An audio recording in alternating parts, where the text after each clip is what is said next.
Yeah, let me get those launched. Okay. So we're going to do a quick poll.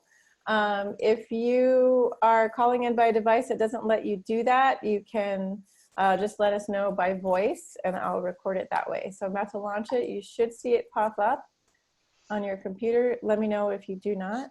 So what we got is 25% of folks have already finished a logic model or theory of change, and 75 have not, so that's great. And the second one is you've already begun working on a logic model or theory of change with your team. So 42% have said yes, and 58% have not yet. Excellent. That's really helpful. Thanks for completing that poll, everybody. Okay, so for some of you, this might be a review. For others, it might be something totally new. Either way, I hope that it'll be something that's useful for all of us. One piece of invitation, if this is something that you have expertise in, just because I'm presenting today, I'm not the only expert in the room. I want to honor all the voices that are here. So feel free to jump in at any time and share some of your experiences. At certain points during the webinar, I'm actually going to ask for some volunteers to maybe share a logic model. So if you have a logic model that's already completed that you want to share, at a certain point, I'll ask for some volunteers, maybe 1 or 2 people to just kind of really casually, really briefly name some pieces of their logic model. So if that's something that you might want to do and you can get your hands on yours, I welcome that. But as we go along, feel free to jump in either just by yelling out, raising your hand, whatever. April will help me watch that. And I want to be sure that everybody can jump in. So if I don't see you, you can just make sure you shout out so I can pause and let you jump in. Okay, so let's chat about logic models. So what is a logic model? First of all, and this moves when I don't want it to, the basic idea, if we want to take a metaphor for a logic model, it's our roadmap. When we start a project, most of us know what problem we're trying to sort out, what intervention we want to address. We know our goals, what we anticipate that this work that we're going to do is going to accomplish. But what's missing sometimes is that middle part. And whether you're doing a logic model or a theory of change or both, it's kind of a roadmap to help you get there. Now we're going to focus on logic models today, but I'm also going to talk a little bit about theory of change, mainly so you know the difference between the two. So a logic model tells us how will you get there. It tells you that you've arrived. How do you know you've arrived? Where you want to arrive? It fills in those middle pieces for us. So a logic model is, here's some descriptions, a picture of your program or intervention. It's a graphic representation of the theory of action, what's invested, what's done, and what results are you hoping for. And it's also the core of your planning and evaluation. So the key piece in this is the work of a logic model is graphic. It's something that you can look at and see really quickly what you're putting into it, what activities you're doing, and what outcomes you're looking to get. Make sense? So the difference between a logic model and a theory of change. Now, a logic model came out of United Way in the 90s. That's the model most of us follow for logic models. And it describes exactly how change will happen or how we'll contribute to change. It's a way to visualize your theory of change. A theory of change is sometimes a little bigger. It describes why change will happen. A theory of change can function for an entire organization, where more often a logic model functions for a specific project or program. A logic model can be a little bit more granular than a theory of change. That said, in some sense, they can really be used interchangeably. They do different things. The words cannot be used interchangeably because they are different things. But you could choose to create either a theory of change or a logic model and get a similar result. So you'll either do one or the other. Usually you don't normally need to do both. You could do both. That would be fine. Some people do a theory of change for an entire organization, and that's kind of more mission driven, and then particular logic models for programs. So here's an example that our colleague Ron Dwyer-Voss created. An example, an everyday, a family vacation. What would a logic model look like for that? So you think to yourself, okay, well, here's the outcome we want. Our goal is to have a good time, to have a memorable vacation. So then you turn around and you start with your inputs. So what do we have that what resources can we put into this? Well, we've got the people that we want to invite. They're going to need to show up to go on vacation. We have a budget. We're going to need to spend some money to buy food and gas. We have to have a car. We need camping equipment for this camping family vacation. So we have a list of what we invest. Now, maybe when we're creating this mythical family vacation, we think of what we already have and maybe what we need to borrow. Maybe we make a list of what we'd love to have. Maybe we want that really comfortable air mattress for our tent and we need to borrow that from a neighbor. We might have some of the stuff and we might make a list of stuff we need to get. So then that's our inputs. Then our outputs. Here are our activities, what we actually do. So we're going to drive to the state park. We're going to set up a camp. We're going to cook, laugh, talk, hike. If we're doing a more extensive logic model, we might also anticipate things that can get in the way. Susie is going to fight with her brother. And so here's what we're going to do to prevent that from happening. So we might anticipate some obstacles as well. And then ideally, it's going to lead us to the outcome. Family members learn about each other and they have a good time. So these are the results. Here's a scenario, a particular logic model from an organization that was working with inputs and outputs to have an outcome of helping participants in a program gain knowledge of financial practices and well-being. So the inputs are the program invests time and resources into a particular program. So you allocate staff hours, office space, office supplies. Then the outputs, the activity, are the variety of educational activities that are targeted to a particular group of people. Maybe you have different seminars, or maybe you do people's taxes and teach people how to do their taxes. And then the outcome would be that the participants gain knowledge, change practices, and have improved financial well-being. So a logic model fills in the gaps. We want to be careful to not say, okay, well, here's the problem and here's the outcome. But we want to map exactly how we're going to get from point A, from this problem, to remedying this problem without saying, okay, a miracle has to occur in the middle. For those of you who are not tuned in and able to see the screen, I have a little cartoon here with a scientist, a mathematician, that has one equation and then another, and in the middle it says, then a miracle occurs. So the idea is to be a little bit more explicit in between the two and use a logic model to fill in the gaps. So let me throw this out and ask for an example. For those of you who have already completed a logic model, do you want to share a little bit about how you created yours, or maybe some key pieces of yours? Any volunteers? We would love to be able to share ours. Great, go ahead. Can everyone see that? Yes, well, we can see that you've started screen sharing. There you go. Wonderful, thanks. Wonderful. You're so welcome. After you guys have a moment to read that, I can scroll down to the assumptions, or I can just do that right there. Is that better for everyone? How about that? Yeah, we can see that really well. Why don't you just kind of walk us through the process of creating it and kind of point out some different pieces of it for us? You like to? Yeah. We did this at the point that we were writing our proposal, actually.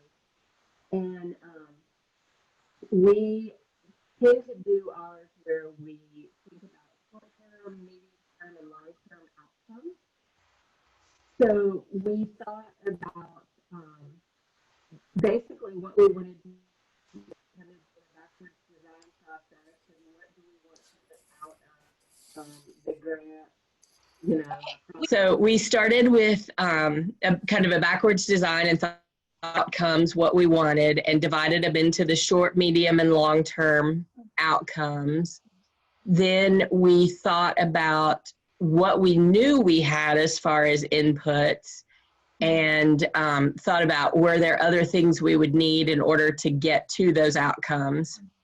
And then we just went through our outputs as far as what are the activities we're going to do and who needs to participate in those activities in order to really make our outcomes happen and make our dream come true.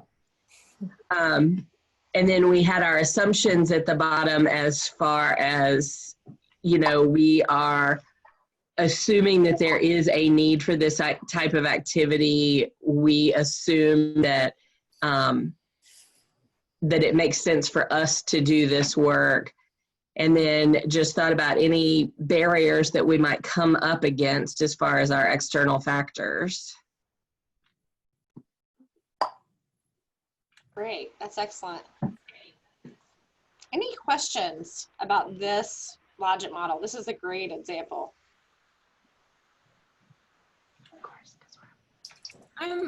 This is Marielle. I'm curious, as I was working on this exercise, I'm just curious how specific or, how smart we need to be with our outcomes for this exercise in terms of when looking at the individual short, medium, long-term outcomes. I know long-term often aren't very specific and measurable and all of that, but I was finding myself not wanting to make them very smart for this exercise, and I just wanted to know like what your IMLS is at with that in terms of. Can I offer one, and I hope anyone else, please weigh in on this. When I've been doing logic modeling in some of our coalitions that we're partnering with, we have tried to kind of make an easy process of that because it is confusing, whereas the short term is more a change or an outcome in knowledge or beliefs, whereas the medium term, like that intermediate outcome, is more of like a change in behavior or status. And then the long term is more community or civic. If anyone else would like to explain that differently, that really helped me understand where those went. Yeah, this is Robert from NPHM. Can you just say that again? The sort of short, medium, and long term? Yeah. Yeah, of course.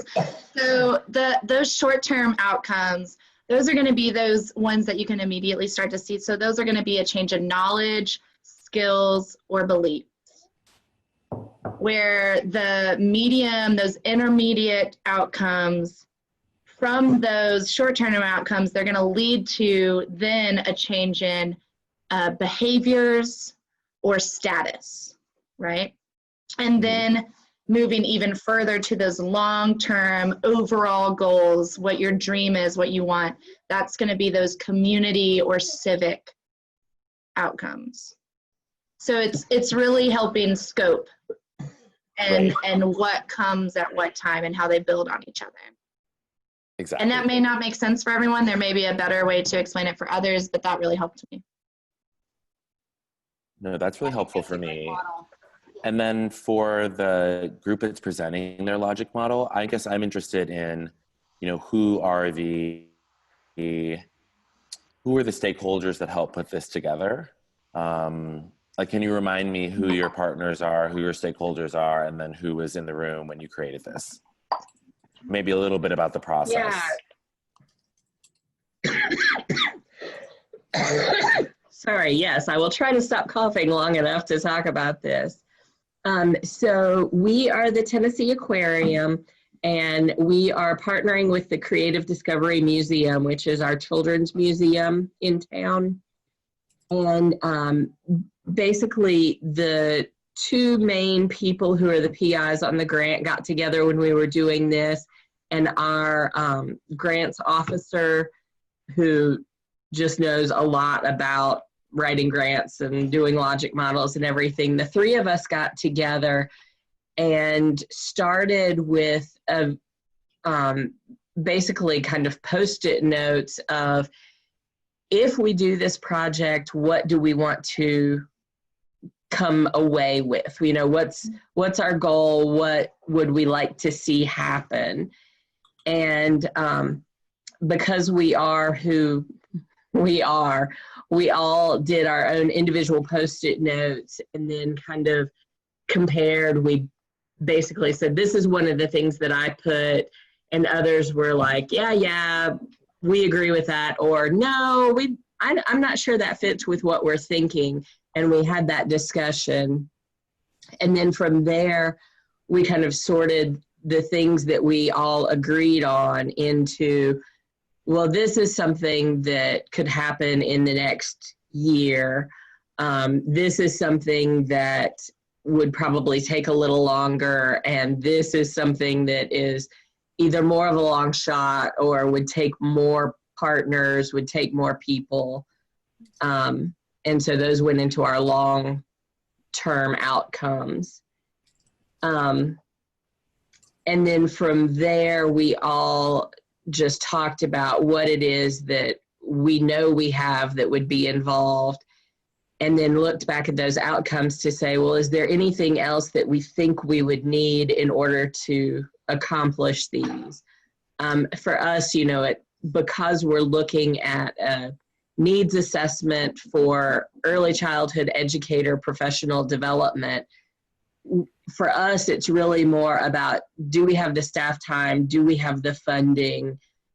Do we have the knowledge to know what to ask? And do we have the people that we know we need to ask? Yeah, so Sarah threw in the connection. So that's where we've got the partnerships with the 2 museums as well as the city of Chattanooga. And we've been having learning conversations with lots of different people. So that's how we did it. And then as we really thought about, this is where we want to get, this is who will be involved in doing it, then we were really able to define more carefully, well, what activity is going to help us get there? So for example, obviously with the needs assessment, we needed to have a survey, but we also came up with this idea of the data walk as something, because we want to make sure that we're sharing what we learn and we're sharing information with the whole community. My daughter's a bit of a ham and wanted to be on camera. That's cute.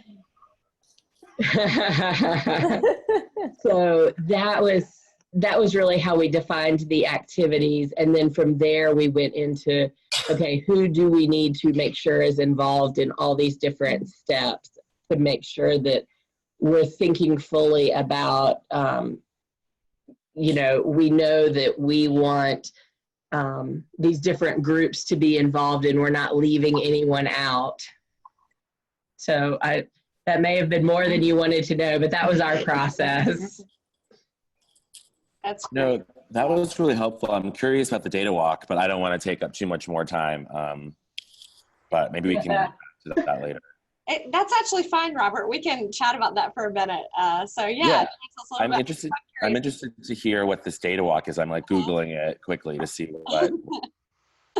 what the strategy looks like. There's a report written on it that I can share back with the group if anyone's interested in reading more about it. And that's kind of what we're using, as well as our own experience and knowledge through data-driven dialogue, focus group sessions. But the report that we have really focuses on these community data walks as a way of interacting with the community to get their feedback on your results that you're getting. So it tells more of the story. So instead of just data that you have that you're interpreting, you're presenting that data to the community of who took this survey, and you're giving them a chance to comment on what they're seeing that's important. What questions do they now have from the results that they're seeing? What inferences can be made? What observations can be made? And that leads you to maybe see that there's still some gaps that you might need to dive into further. Maybe there's some questions that still need some attention that you can focus in on with smaller, specific focus groups and conversations moving forward. And I just put the link in the chat to the page that has information about it. And if you go there, there's an overview, but there's also a black bar that has the full report, and you can download the PDF from that place. Okay, great. Thank you. We're a great tag team. Thanks so much, Brooke and Sarah. I'm grateful for the example. And so Sarah, if you will stop sharing, then I'll start sharing again. And I want to kind of, I'm going to move the presentation just a little bit around because I want to continue answering the question that Robert asked of Brooke and Sarah. And how do we do this in terms of who's involved? So let me go ahead and share now that I can.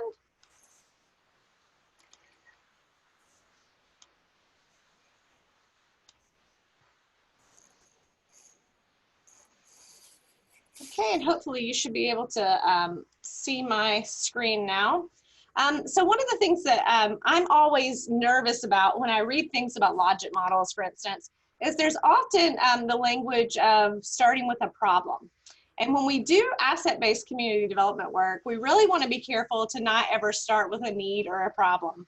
We, of course, hammered that in when we did our training together. John McKnight often says, why do you start with the need? You can't do anything with a need. Why start there? And so while our logic model certainly wants us to address a problem and provide an intervention for a problem, we want to be careful that we've done the community work first.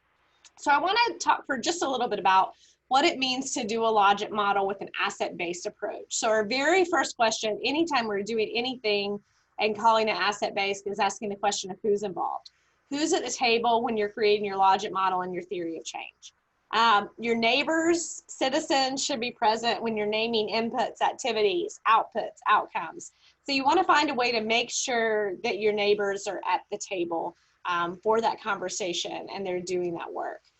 The next piece that's always important is to think about, are we focusing on needs or assets? We never start with a need or a problem, but we do begin with assets. We want to avoid deficit thinking. We want to avoid problem language. So we don't want to contextualize while a logic model requires that we have a good understanding of the problem we're trying to solve. We want to make sure we're not using deficit language, like at-risk youth, for instance. That's a big one. We want to avoid deficit thinking when we're articulating that problem. And we really want to look for abundance. And we want to remember to make the invisible visible. So when you're getting that list of inputs, for instance, you want to think about your neighbors. You want to think not just about the grant money and what that could provide or what your budget or your library or museum could provide, but what are your neighbors already doing that you could list as an asset or an input in that category. We want to remember that people have gifts. Again, remember the gifts of your neighbor as resources for the work. When you consider activities, think beyond just services and ask what activities are already going on in the neighborhood that you can bring into this. When you think of outcomes and those short, medium, and long-term outcomes, you should also be asking yourself how this work of catalyzation will contribute to sustainability when the money runs out. You don't want to create a system of dependency where when the money is gone, the outcomes stop happening. So you want to think really sustainably and think, how can we use the money to leverage change in the community so we can get to those long-term outcomes? Because sometimes we're only getting to the short-term outcomes, or we're only able to measure activity because of the way we've designed our product and our project. And again, we want to avoid over-professionalization. These are some of the same pieces that I talked to you about when we were talking about evaluation. Some of the same when we were in Atlanta. Some of the same stuff is important. We want to remember that we can hire our neighbors and not just professionals. We want to consider where the money in our grant's going. Are we outsourcing care, or are we holding space for our neighbors to give care? And as we look across our logic model, are we doing something for someone that they can do for themselves? Are we creating dependency and creating a system that's unsustainable, or are we holding space for neighbors to discover their gifts and share their gifts together? So let's do a little group work. April is gonna break us into random groups. You're not gonna be with your team members for this one, but you're just gonna be in groups of 3 or 4. And I want us to have a short discussion and ask yourself the question, as you think about the work that you've done already, whether you've completed a logic model already, or whether you're just now working on starting a logic model, who is at the table for that work? Who is not at the table and creating your logic model that needs to be present? And kind of reflecting on this little piece that we just did, how can you take a more asset-based approach in forming a logic model? I want you to list 1 or 2 specific actions. And so you're going to have that conversation with one another, and I'm going to give you all, let's say 7 minutes to have that conversation together once April breaks you into groups. Okay, so just a reminder, particularly for those who are on the phone and can't see the screen, the question you're asking when you go to your group is who is not at the table and creating your logic model that needs to be present, And how can you take a more asset-based approach when you create your logic model? And I want you to name 1 or 2 specific actions that you can take back to your team as you do this work. Welcome back, everyone.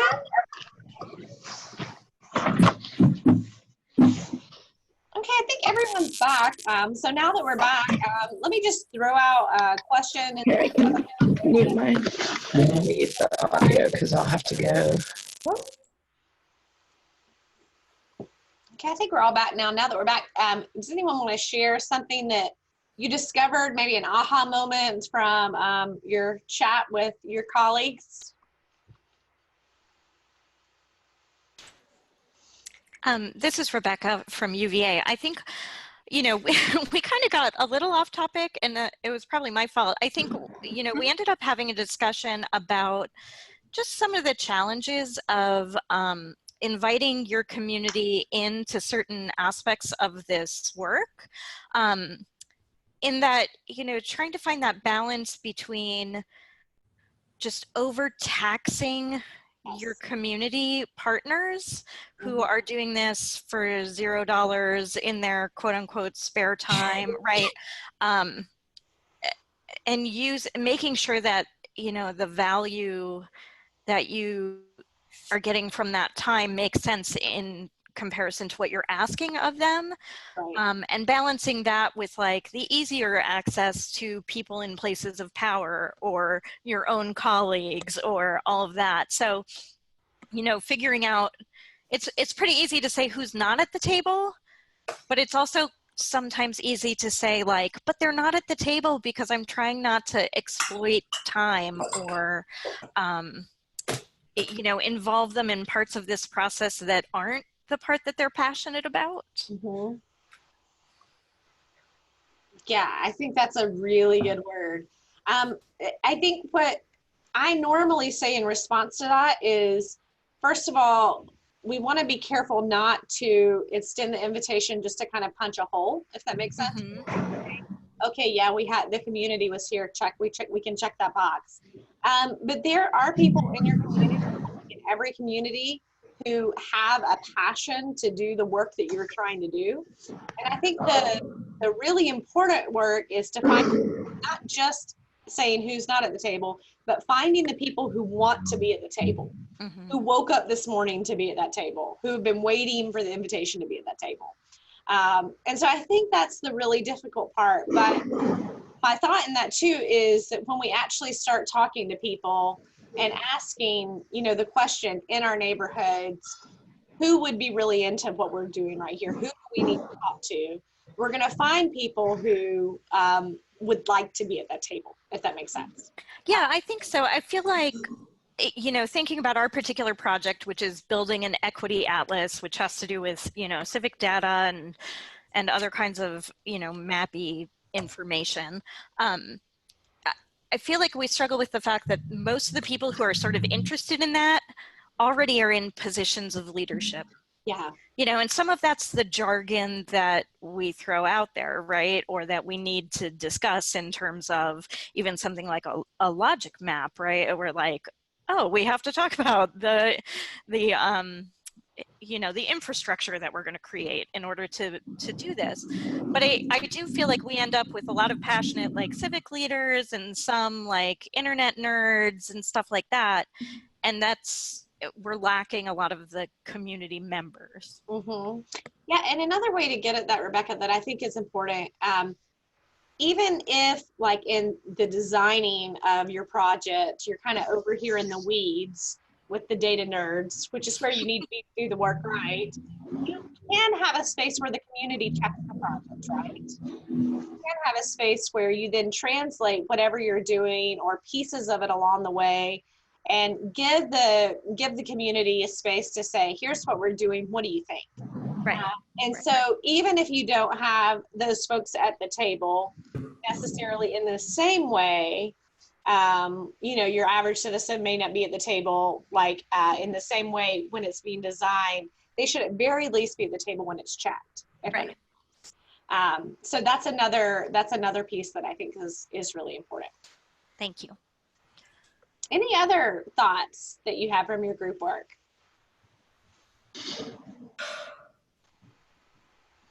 And I wanted to say, just to kind of further what Rebecca was saying, I think the work of teasing this out is a deeply important first step. So of course, what we don't do, and what I know that none of you are doing, is throwing your hands up and saying it's too hard to get community involved, we're not going to do it. I know from conversations with you all and from hearing from, the folks who are working with you, I know that that's not the case. But this work of really teasing it out and asking ourselves the question of where can we continually extend the invitation for other folks to enter this, I think is the really important piece.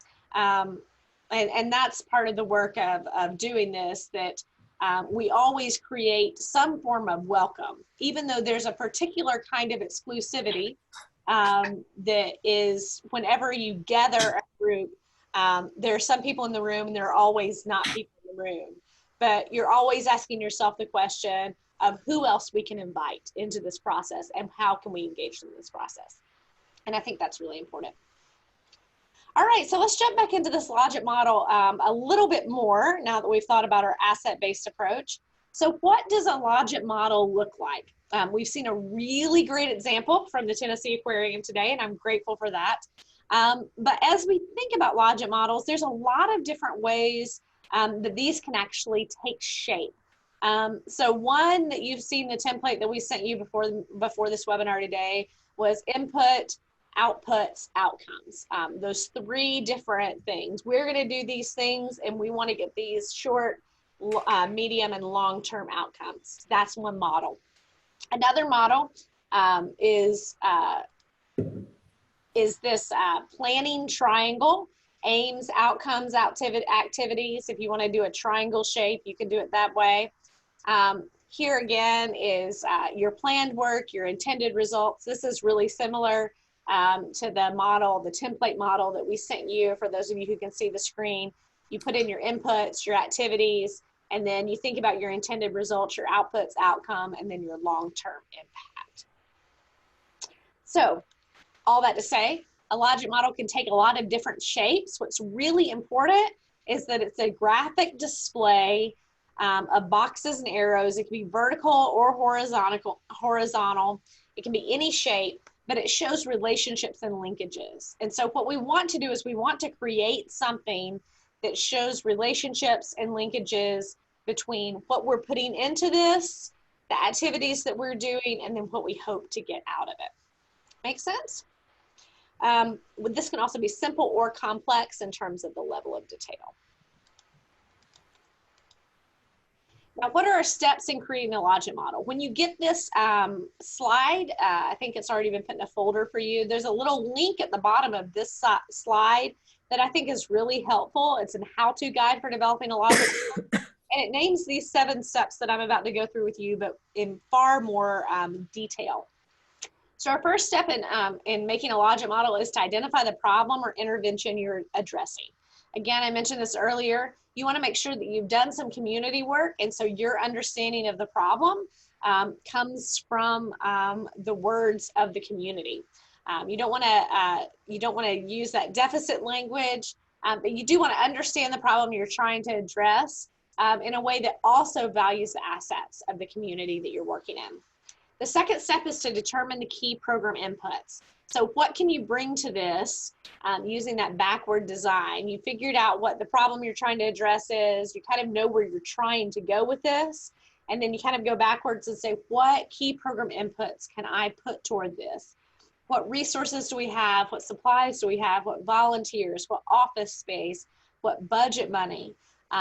What neighbors have expertise to lend? List all that out. And one way to list this out is to list out what you already have, both maybe internally in your organization and maybe outside in your community. And then the things that you don't yet have that you need to put into this project. So you can kind of use like a wish list format to say, here's what we have already and here's what we would need to get to make this successful. After that, you determine your key program outputs. So these are your actions and activities.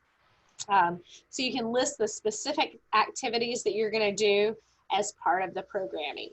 Then you want to identify the program outcomes. So these are the ultimate program goals. And you want to identify these in terms of your short, medium, and long-term goals that impact. So then after that, you take all this data and then you create a logic model outline, which we've kind of shown you some examples of. And then another piece that you can do that's not in all logic models, but I think is a really helpful piece, is to identify external influencing factors. So where are the obstacles? What's going to go in and kind of cut off those arrows between one area and another and keep you from actually getting to those outcomes that you're looking at getting to? You want to figure that out. And then you're also going to identify program indicators. How are you going to evaluate this? What way are you going to say, yes, we did this, and then we got to this goal with our short, medium, and long-term goals? In our use of logic models over time, I have found some staff members, like our development team, trying to make sure that in our configuring of the outcomes, particularly those that are intermediate or long-term, that we make sure that we'll be able to evaluate them.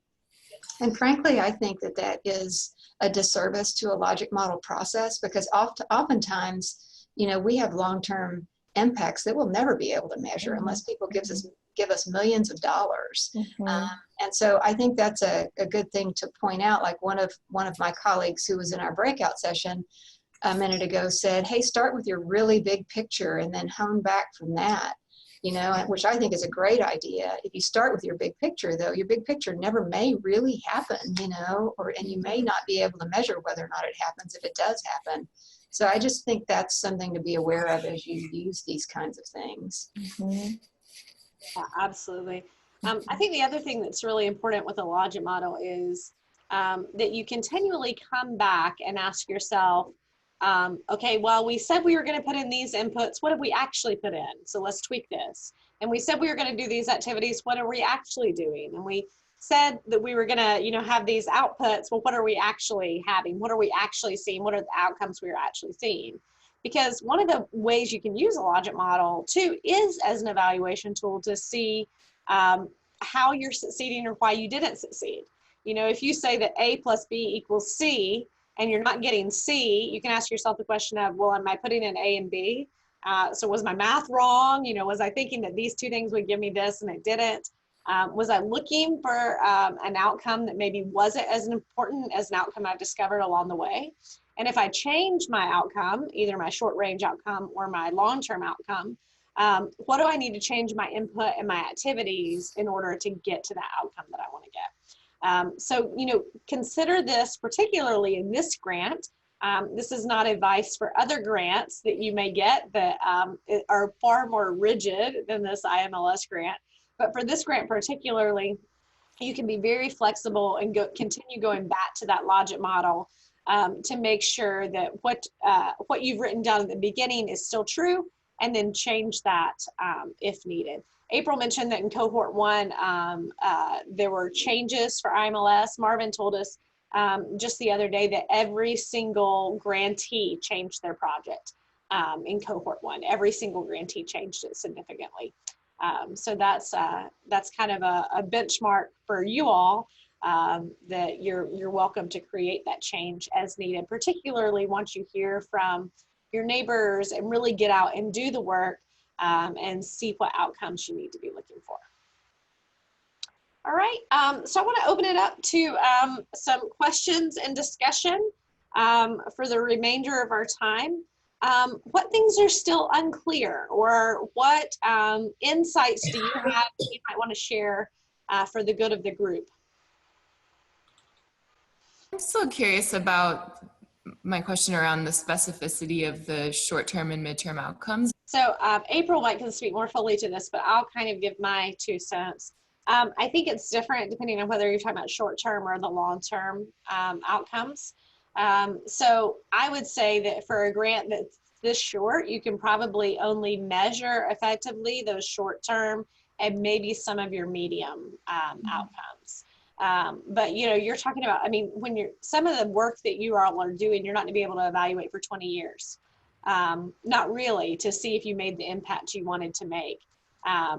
So that said, you want to kind of think about what you can measure and what you can measure now, but not all of the things that you're hoping for can be measured right now. So I would say it would be fine to have a mix of some that are very easily measurable and very easy to evaluate, and some that are a little bit more dreamy, and you may not be able to evaluate them, at least not over the period of the grant. April, do you have anything to add there? No, that's what I would have said as well. Thank you. I guess another question from the Houston folks is, it sounded as if when we started the webinar that it was our choice whether or not we use the theory of change framework or a logic model. Is that the case, April, so that when we turn in what we turn to IMLS, it could be either? We do want, they are asking for logic models, just so that, yeah, we have something more common for everyone to look at and compare. Cheryl, that's a good question. The point that I was trying to make there, and I'm sorry if I was unclear, is that usually, I don't know if I explicitly said this, usually grant makers will ask for one or the other, and you have to jump through one hoop or the other. So in this case, you're jumping through the logic model hoop. The next grant that you apply for might ask for a theory of change. And really, again, they're not interchangeable, but they kind of have the same goal in a lot of different ways. And so you can kind of do one or the other. For one grant, for the next grant you apply for, they might ask for the opposite. So I wanted to be sure that you were able to understand the difference between theory of change and logic model, since a logic model is what is being requested here. Okay, so a follow-up question. I probably heard what I wanted to hear when you said that. But so if we say that we're going to do a theory of change and then we're going to do multiple logic models underneath that, April, do you think that that is the success that we need to have with IMLS, or are they expecting that we have one logic model for our overall project? So you're saying if you were to do theory of change and then multiple logic models for like the smaller aspects of the project, the overall IMLS project? Yeah. At that point, this is an IMLS question for sure. I don't want to steer you wrong. Should I just ask Marvin? Yeah, why don't you, and if you want to CC me in the email, and then, I can be sure to share with others that might have the same question. Is that all right? Sure, yeah. Okay. And my, some organizations kind of work off of a theory of change organization-wide. And so, my thought is, whatever tools you've already created, don't jettison them to the side just because this is asking for something else. I think it's really important to kind of consider what you've already created. If you've created other logic models, other, theory of change models, to kind of keep those at the forefront and see how a new logic model that you create for this grant might resonate with what's already been created too. Mm-hmm. Mm-hmm.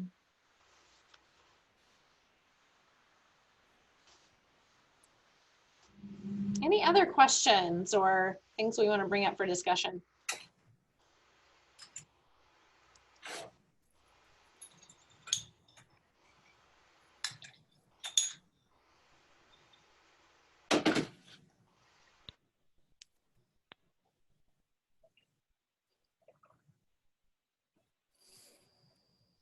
If not, we can go ahead and close. If you do want to jump in, please do jump in.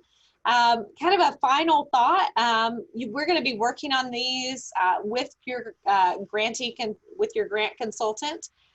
So over the next month, you're going to hear from your consultant about your logic model and have a little check-in about that.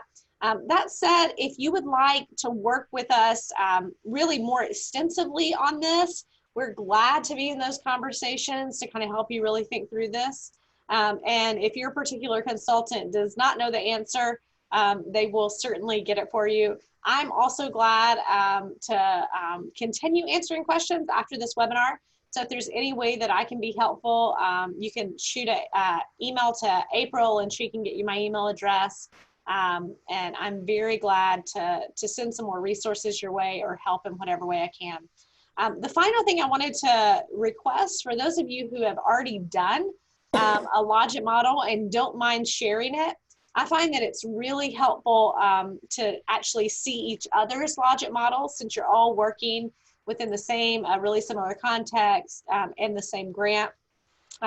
So I would love it if you wouldn't mind sharing those Logit models as you have them done.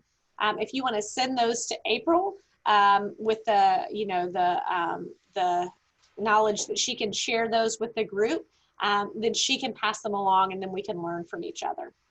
Any other final questions before we close? All right, well, thanks everyone, and go and enjoy your Thursday. We've given you 15 minutes of your day back, so use it to change the world, right? Thank you. Thanks, everybody. Thank you. Bye. Bye. Thanks. Bye.